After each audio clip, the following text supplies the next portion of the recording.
भावांनो 12 ऑक्टोबरच्या दसरा मेळाव्यासाठी या ठिकाणी बघा आकट्या केल्यात. त्या आपण जे आता गॅसचे भट्टे म्हणत होतो का, ते भट्टे नाही, चुलांगण. हे बघा केवढा मोठा चुलांगण आहेत. अरे बाप रे बाप. हे चुलांगण 200 पोत्याची बुंदी महाप्रसाद आलेल्या भाविकांसाठी आणि भक्तांसाठी या ठिकाणी जीसीपीचं काम चालू आहे. आणि हे बघा इथं बांधकाम चालू आहे. आणि हे इथं बांधकाम श्रमदान करायला लागलेत समाज बांधव.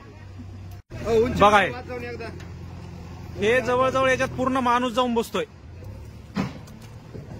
एवढं खोल आहे. एक मराठा,